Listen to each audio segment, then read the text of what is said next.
Kung may mga proyekto ang gobyerno na substandard o palpak ang pagkakagawa, meron ding mga ghost project. Pinondohan ng ating mga buwis at ng gobyerno. Pero niha, niho, wala pa lang itinayo.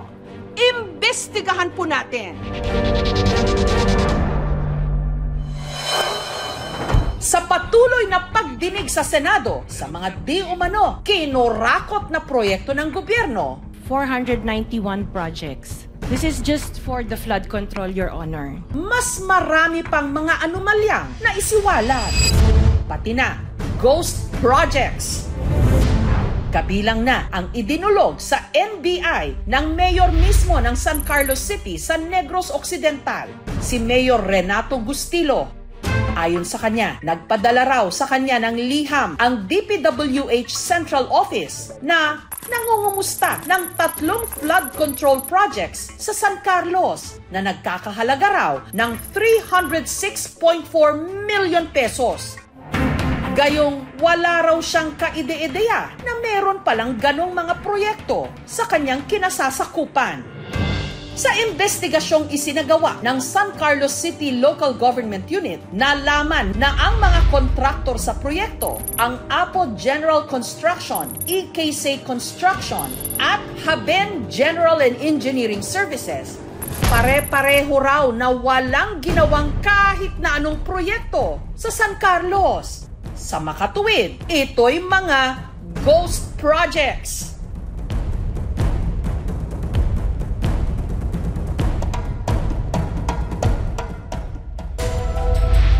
Sa Butuan City naman, sa Mindanao, inulan ng reklamo ang kalsadang ito sa Barangay Dangkias. 1 buwan pa lang kasi nung ito'y natapos, gumuho na ang halos kalahati nito. Yung mga dumadaan, delikado. Hindi magkaganito kung hindi tinipid yung budget nila.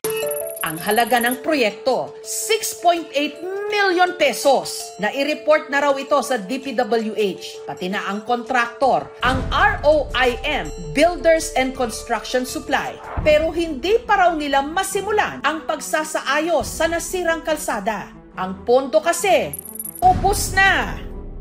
Kinuhanan namin ng panig ang DPWH Butuan Engineering District at ang ROIM Builders Construction. Hindi sila tumugon. May ilang proyekto naman daw na nung inireklamo, inaksyonan agad. Yun nga lang, kinu-question ng mga residente ang ginawang remedyo rito. Hindi na pantik na simento to eh. Mga sasakay lang to, di ba? Parang minamasigya. Ang bitak kasi sa dike, parang tinapalan lang ng epoxy. Nagtagal naman ang ating quick fix sa ating flood control. Epoxy yan, pare!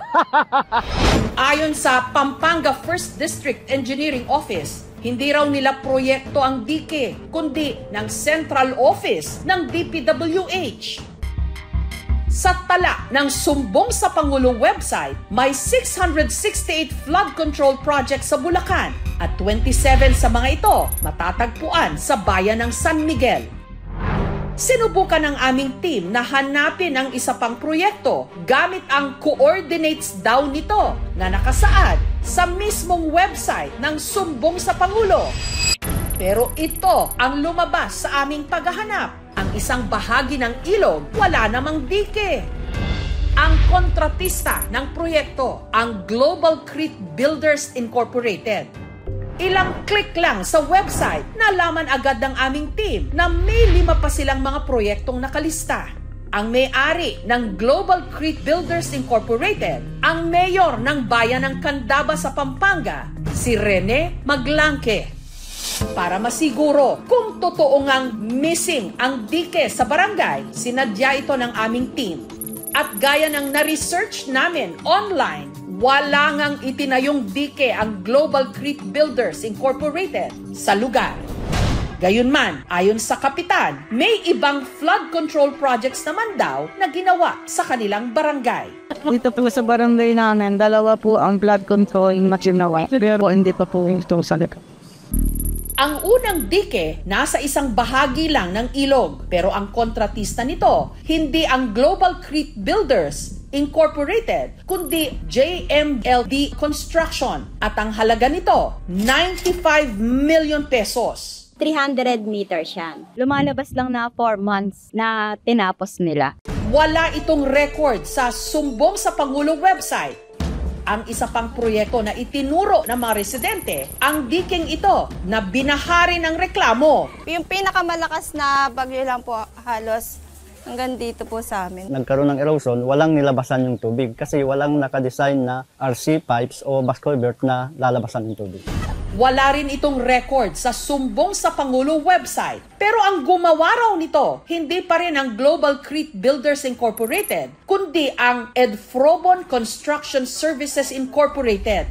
Ang tanong ngayon, nasaan na ang flood control project na nakalista sa Sumbong sa Pangulo website na gawa di umano ng Global Crete Builders Incorporated? Isa nga ba itong Ghost Project?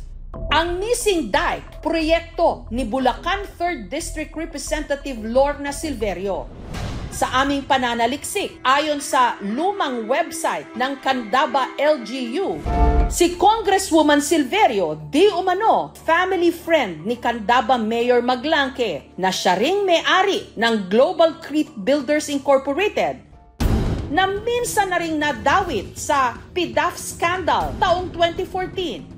Ito'y matapos mabanggit ni Janet Lim Napoles ang pangalan ni Mayor Maglanque sa kanyang sworn affidavit.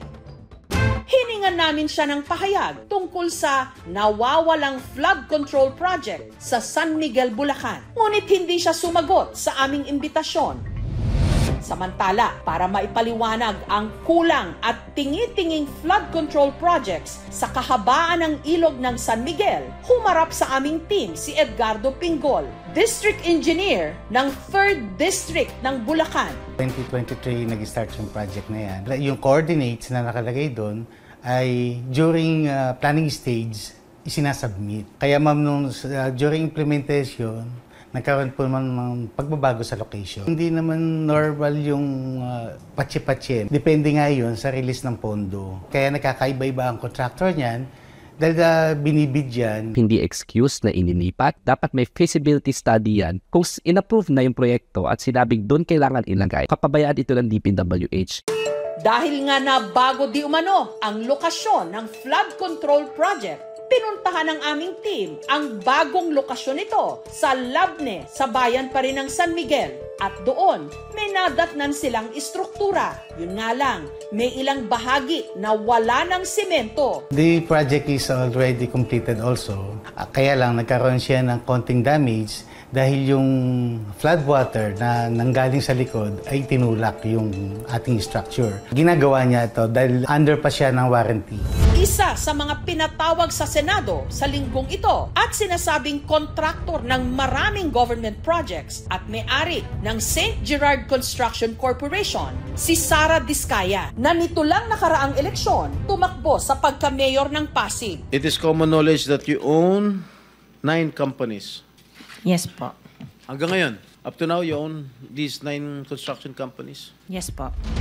Sa Marikina, sa listahan ng mga proyektong nakalaan para sa syudad sa 2026 NEP o National Expenditures Program, may red flags o mga questionabling proyekto ang DPWH na nakita si Congressman Marcy Chodoro.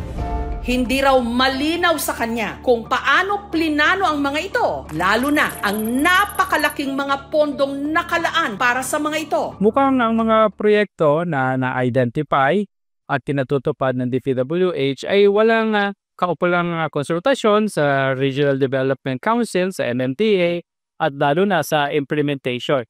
Kaya nga, napapansikin natin ang mga project na ito doble-doble at kadalasan itong drainage system ito hindi na idudugtong sa tamang drainage outfall. Kaya tayo binabaha. Hindi magko-coordinate yung mga ahensya, hindi rin nagko-coordinate yung mga drainage. Correct. Matagal ng problema ng mga tiga Marikina, Cainta at Antipolo ang tila buhol-buhol o magkakasalungat na drainage system sa kanilang mga lugar. Kaya rin bumabaha kapag malakas ang ulan. Dapat talaga nasusunod yung tamang proseso. Halimbawa dito sa Marikina, Kadugtong nitong Valente Creek, yung sumulong bypass drainage namin. Na ngayon, inuulit ng MMDA yung construction ng drainage na ginawa ng DPWH dahil mali yung kanilang elevation. Mas mababa yung itong sapa doon sa lalabasan na drainage system. Naman nung nagkakaba nun? Kapabayaan, neglect. Sa listahang nakuha ni Congressman Teodoro, naglaan ulit ang DPWH ng 113 million pesos para raw sa drainage system ng sumulong highway na mula nung sinimulan anya ay mali. Eh di pera na naman. Sayang yung pera. Tingin ko dapat may managot administratively o criminally dahil may nasayang na pondong publiko. Ito ang Valente Creek dito sa Marikina. Meron ditong inilagay na flood control project na matagal nang tapos. Pero ang ipinagtataka ng kanilang congressman na si Marcy Teodoro, bakit hanggang sa taong 2026 meron pa itong nakalaang pondo? May isa ring kalsadang tapos na pero napaglaanan pa rin daw ng 20 million pesos at 2 phase ng rehabilitation ng drainage outfall na nakapagtataka raw na parehong-pareho ang nakalaang mga pondo. Katulad din ng flood control projects na isiniwalat ni Senator Panfilo Lacson sa kanyang privilege speech. Pare-pareho contract price, 77.199 million pesos. Pare-pareho riverbank protection structure.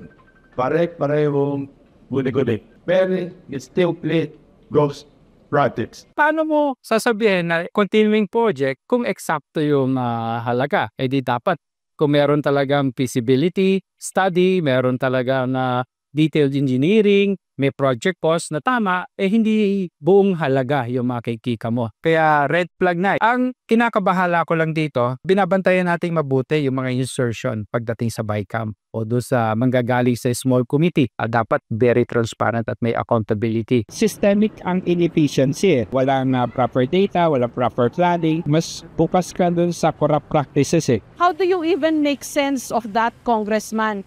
Merong mga proyekto na hindi magawa dahil walang pondo, pero merong mga proyekto katulad nito, doble-doble yung mga pondong inilaan. Sa ahensya talaga dapat pagsimula yung pagbabago eh. Kaya yung panawagan niya ng 40C resignation ay nararapat para doon sa mga opisyal na nagpapabaya at merong mga dapat managot ay mapanagot natin. Kung may mga proyektong substandard dahil di umano kinupit ang pondo, ang pinakagarapal marahil ay ang mga ghost project. Pinondohan pero wala o hindi ginawa. Meron ding mga tinatawag na insertions o mga naisingit na item o proyekto katulad ng ibinibintang ngayon kay Congressman Zaldico, party list representative ng Ako Bicol na siya ring dating chairman ng pinakamakapangyarihang komite sa Kongreso, ang Committee on Appropriations. Congressman na kontraktor si Ko. Siya ang original na nakalistang incorporator ng SunWest Incorporated,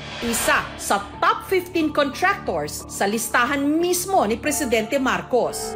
Bagamat kamakailan lang, nilinaw na nag-divest na raw si Ko ng kanyang shares sa SunWest. Mula nung nagsimula ang eskandalo sa mga di umano kinorakot na flood control projects, hindi na siya nakita pa ng publiko. Nitong Huwebes, inanunsyo ng Kongreso na nasa Amerika raw ito at nagpapagamot. May sakit daw kasi si Ko sa puso. Initial inquiry ko sa Office of the Secretary General, na-inform ako na si Congressman Zaldico is currently out of the country, na nasa United States siya for medical treatment. Congressman Zaldico is a proponent of 13 billion pesos plus worth of projects. Nakalista yung isa-isa para hindi na sabihin nag-invento ko. Ang point ko is, di ba dapat kung kaninong distrito yung project, siya yung nag-request, di ba? Ang point ko is, bakit hindi yung district congressman ang requestor? Ayon kay Congressman Toby Chanco ng Navotas, tig 2 billion pesos mahigit ang nakuha ng 2 party lists na kaalyado ni Zaldico, ang Ako Bicol at ang Barangay Health Workers, bukod pa sa halos 14 billion pesos na insertions di umano. Dapat ipaliwanag niya bakit unang-una, bakit siya may discretion over this amount of money. Yan, yung 13 billion na yan, siya ang requestor. Ito pa, Yung dalawang party list associated to him, ako Bicol, 2.295 billion at saka yung BHW, nasa pamangkin niya to, 2.064 billion. So yan na naman yung isang question, di ba? So total 17 billion. Almost 18 billion. Pero ang question is, yung mga party list, alam ko, pinagbibigyan sila ng allocation. Opo. Pero maliit lang. Kung di ako nagkakamali, hindi ko alam. Kasi nahiya naman ako magtanong-tanong, di ba? Ang tanong ko ulit, paano nangyari ito? Zaldico is a party list representative. Yes.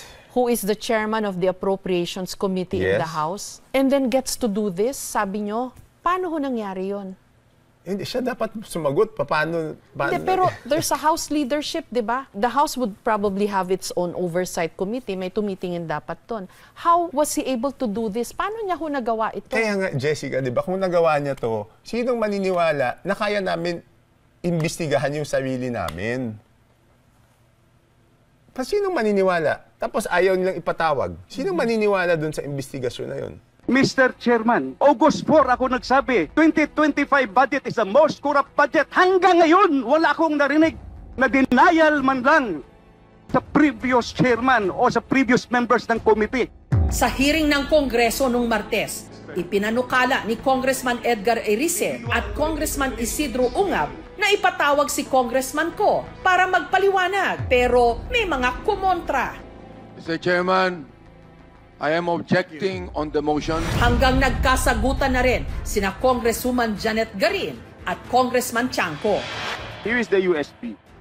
Sinasabi, paano nagkaroon ng insert. Under the name of Congressman Zaldico, ang insertion sa BICAM as proponent siya is 13,803,693,000. And we do not want to invite him as a resource person. Chair, with due courtesy. Wait, I have the floor. Yeah, I have the floor. Yeah, I have the floor. No, Mr. Chair. I have the floor. Motion to suspend. Pero sabi po ni Senator Lacson, meron daw 67 na mga congressmen who are also contractors. So ito yung contractor. Okay. Anong masasabi niyo ho doon? Nadidinig ko na meron, di ba yun nga yung sinasabi nating delikadesa, di ba? Dapat lumayo na tayo. Again, paano maniniwala yung mga tao na magiging fair ang investigasyon kung meron ngang 67 na contractors doon sa Congress? Ang hindi ko maintindihan, hindi ko alam kung di ba nila nararamdaman na galit na yung mga tao sa congressman, na ang pangit na ng image ng Kongreso. Hindi ba namin nararamdaman yun? Ako nararamdaman ko. Hindi ko alam bakit sinasakripisyo yung imahe ng House of Representatives para lang sa isang tao. Of course, alam ko, naririnig ko naman, yung iba doon, ako yung sinisisi, ako daw nakakasira ng image ng House kasi ako daw yung salita ng salita. So, pag tumahimik si Toby, hindi naman tayo nasisira, kaya lang tayo nasisira dahil sa mga pinagsasabi niya. So, parang ganun ang spin nila. So, later on, sigurado akong papalabasin na masama niyan. Sinimulan na ring usisain si Engineer Henry Alcantara, ang sinibak na dating 1st District Engineer ng Bulacan na nakakasakop sa flood control project sa bayan ng Baliwag na binisita ng Pangulo noon lamang Agosto at na lamang ghost project pala. Wala talaga, 220 meters, 55 million. Completed ang record ng Public Works. Walang ginawa kahit isang araw hindi nagtrabaho. Wala. No, I'm not disappointed. I'm angry. So paano po nangyari yung ba't nabayaran po? Wala naman pong kahit na isa. Ghost nga po eh. There is a documents that's the basis of the accomplishment in the Public Works, and that is statement of work accomplished signed by the project engineer and the implementing section po. Pero hindi po ba dapat tinitingnan nyo muna? Your Honor, as I told you, napakarami pong papel na dumadaan po sa akin everyday. Engineer Alcantara, during the Senate hearing, you admitted that you're going to casinos, Mr. Chair? Yes, Your Honor. Ilang beses po kayo napunta sa casino, Mr. Engineer Alcantara? Kaya po nung pinag-dito sa Senate, around 2 to 3 times a month. So, kasama niyo po sa district office or dun sa mga taga-DPWH din po ba ang kasama niyo? District office na po. Bawal ang government officials at empleyado na magsugal sa mga kasino ayon na rin sa alituntunin ng PAGCOR. Isa rin sa mga ginisa sa pagdinig si Lawrence Lubiano, presidente ng Centerways Construction and Development Incorporated. Isa rin sa top 15 contractors sa listahan ng Pangulo. Meron po ba kayong kamag-anak, asawa o kaya kapamilya na nasa gobyerno ngayon? Kapatid ko po, Your Honor. And what is his position in government? Mayor po ngayon sa isang bayan sa Sorsogon. Inamin ni Lubiano na malapit na kaibigan niya, si Senate President Cheese Escudero. Nag-donate pa raw siya sa kampanya nito noong 2022 elections. And more or less, magkano po daw ang inyong na-donate sa kampanya ni Senator Cheese? 30 million po. Hindi po galing sa company yun, galing po yun sa akin as a personal. Sinubukan naming kuhanan ng pahayag si Senator Escudero pero hindi siya tumugon. Gayunman, hindi niya itinanggi na binigyan siya ng 30 million na donasyon ni Lubiano noong 2022. Itinanggi ni Escudero na sangkot siya sa mga proyektong nakuha ng Centerways Construction. For the record, wala akong kinalaman sa pag-identify, paggawa ng program of work, pag-bid, pag-award, pagbahay, pagbayad, pag-inspeksyon ng anumang proyekto sa pamahalan, sa Sorsogon man o sa labas ng lalawigan ng Sorsogon. Matagal ko ng kaibigan at kakilala siya at tumutulong talaga sa amin. Mula't mula pa, nung hindi pa iso to. Ang budget ng gobyerno ay dumadaan sa pagbusisi ng Senado at Kongreso. Pero sa tinatawag na Bicameral Conference Committee, pati na sa Small Committee, nangyayari di umano ang mga pag-amyenda o insertions. Ang question, may report ba? Ang makakasagot ulit noon, si Congressman Saldico. Miniting ba talaga yung small committee o siya lang ang nag-decide mag-isa? So siya na lang magsabi kung anong ginawa niya. So, paano ho nangyayari to? Kayo yung tagagawa ng batas. I mean, the standard that, you know, people look up to kayo. Kasi kayo yung leader kasama kayo sa mga leader ng Pilipinas. And yet, may mga nangyayaring ganyan. How can it happen? Yeah, how do you look at it? Bakit po nangyayari lahat ng ito? Because mahirap tumutol eh. Pag tumutol ka, pinutol yung pondo, anong haharap mo sa mga constituents mo? So, ibig sabihin, tatahimik na lang sila. After yesterday, ang dami, pagpupunta akong CR, boss, tama yan, tuloy mo yan. Kaya lang, pasensya na, hindi kami makasalita dito. May ipit kami. So yun ang reason bakit they will just look the other way. Ayon kay Chanco, ang small committee ay binubuo ng 4 lang na tao at posible rin daw na dito nagkakaroon ng insertions o singit o mga isinuksok, ang tawag niya rito, budget maneuvers. Kaya raw nagkakaroon ng malalaking pondo ang ilang distrito, kahit pa yung mga hindi naman humingi.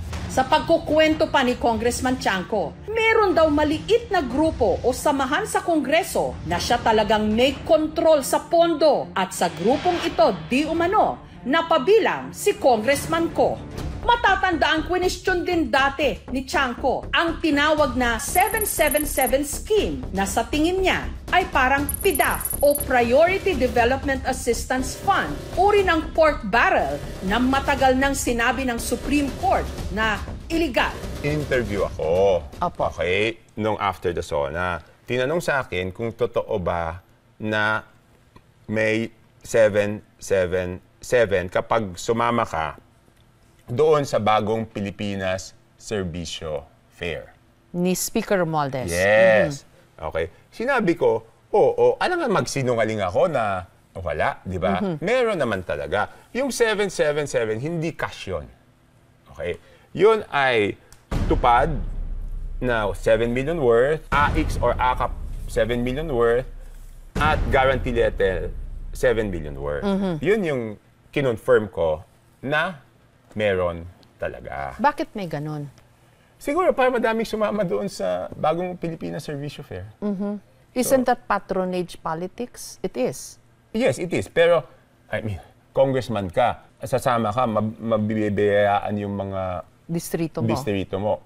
sasama ka. Ang misis ni Congressman Chanco ay pinsan ni Pangulong Marcos at pati ni Speaker Romualdez. Maybe 40 years na kami magkaibigan ni Martin.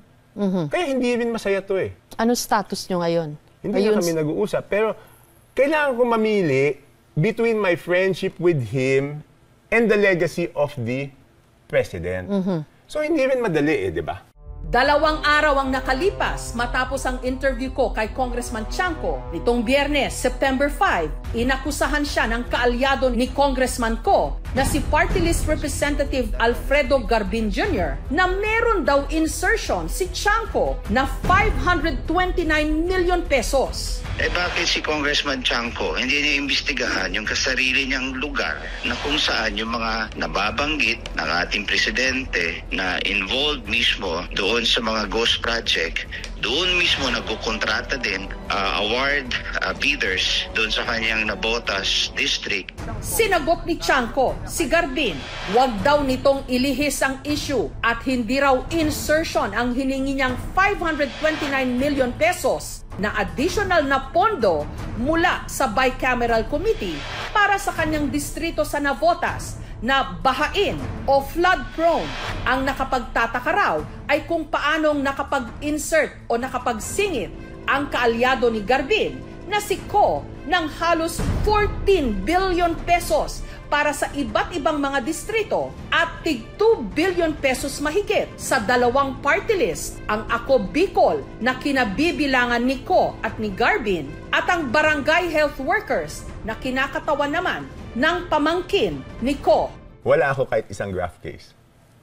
And that is despite the fact na lumalaban ako o hindi ko naging kakampi yung mga presidente. Pwede lang check-in sa archives ng Kongreso, 2012 budget, 2014 budget, at 2015 budget. Question ko na yan. Okay? Tapos noon, admittedly, surrender na ako. Wala na akong magagawa dito dahil ma-outvote lang ako. Napagod din kayo? Hindi lang napagod. Alam kong walang mangyayari. Ngayon, nabuhayan lang ako ng loob at nagkaroon lang ako ng pag-asa pagkatapos ng SONA ng Pangulo na sinabi niya na dapat magkaroon ng budget reform. Bakit yung 2025 ang lagi mong binabalikan? Kasi di ba lahat ng tao, ang description nila doon, pinakabulok, pinakapangit. May way out ba tayo? Yes. Paano? Talagang dapat yung independent commission, sila na mag-imbestiga. Hindi talaga namin ma-imbestigahan sarili namin. Gagamitin lang yan to divert, gagamitin yan para sirain yung mga kalaban. Yeah. Gagamitin lang yan para i-cover up yung totoong mga may kasalanan. Para i-stifle din yung mga katulad nyo? Yes. Pero hindi madali because alam mo, ang responsibilidad ko, hindi lang naman sa Kongreso eh. And ang problema dito, nababawasan yung oras ko sa distrito eh. Di ba, instead of spending time sa distrito, siyempre nababawasan yung oras and effort ko doon. So, Congressman, paano, baka meron pa ho kayong gustong sabihin para sa mga gustong maintindihan pa itong nangyayari? Sa mga tao, wala. Sa mga kasamahan ko sa Congress, ilabas na natin yung katotohanan. Sa nakalipas na 2 linggo, ang natumbok ng investigasyon sa mga proyektong di umano'y kinurakot mga kontraktor at ang DPWH. Sa linggong ito, napunta na ang bola sa Kongreso na siya naman talagang may kontrol sa national budget o sa kaban ng bayan. Ang rason kung bakit patuloy ang korupsyon sa bayan na ito, wala namang nahuhuli. Ang nangyayari, nagkakaroon ng scapegoat. Yung mga politikong nakinabang, andyan pa rin, nakakawala. Hanggat walang nakukulong, hanggat di natin pinapakita na yung mga magnanakaw na politiko ay matatanggal sa pwesto at masisigurado mapapakulong sila, patuloy yan, no? Dati na yung problema, no? Pero hindi ibig sabihin nun, mapapagod na tayo na pigilan itong problema na ito.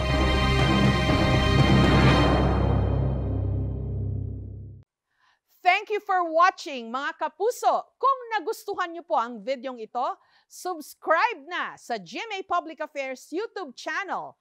And don't forget to hit the bell button for our latest updates.